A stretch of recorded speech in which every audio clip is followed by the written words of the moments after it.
മർക്കോസിന്റെ സുവിശേഷം 8-ാം അധ്യായം 1 മുതൽ 13 വരെയുള്ള വാക്യങ്ങൾ.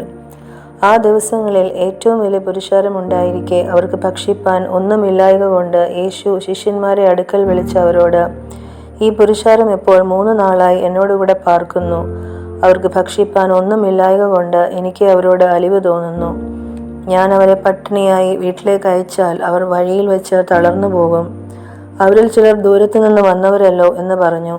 അതിന് അവൻ്റെ ശിഷ്യന്മാർ, ഇവർക്ക് ഇവിടെ മരുഭൂമിയിൽ അപ്പം കൊടുത്ത് തൃപ്തി വരുത്തുവാൻ എങ്ങനെ കഴിയും എന്ന് ഉത്തരം പറഞ്ഞു. അവൻ അവരോട്, നിങ്ങളുടെ പക്കൽ എത്ര അപ്പമുണ്ട് എന്ന് ചോദിച്ചു. 7 എന്നവർ പറഞ്ഞു. അവൻ പുരുഷാരത്തോട് നിലത്ത് ഇരിപ്പാൻ കൽപ്പിച്ചു. പിന്നെ ആ 7 അപ്പം എടുത്ത് സ്തോത്രം ചെയ്ത് നുറുക്കി ശിഷ്യന്മാരുടെ പക്കൽ വിളമ്പുവാൻ കൊടുത്തു. അവർ പുരുഷാരത്തിന് വിളമ്പി. ചെറിയ മീനും കുറെ ഉണ്ടായിരുന്നു. അതും അവൻ അനുഗ്രഹിച്ചിട്ട് വിളമ്പുവാൻ പറഞ്ഞു. അവർ തിന്ന് തൃപ്തരായി ശേഷിച്ച കഷ്ണങ്ങൾ 7 വട്ടി നിറച്ചെടുത്തു. അവർ ഏകദേശം 4000 പേർ ആയിരുന്നു. അവൻ അവരെ പറഞ്ഞയച്ച ഉടനെ ശിഷ്യന്മാരോടുകൂടെ പടക് കയറി ദൽമനൂഥ അംശങ്ങളിലെത്തി. അനന്തരം പരീശന്മാർ വന്ന് അവനെ പരീക്ഷിച്ചുകൊണ്ട് ആകാശത്ത് നിന്ന് ഒരു അടയാളം അന്വേഷിച്ച് അവനുമായി തർക്കിച്ചു തുടങ്ങി.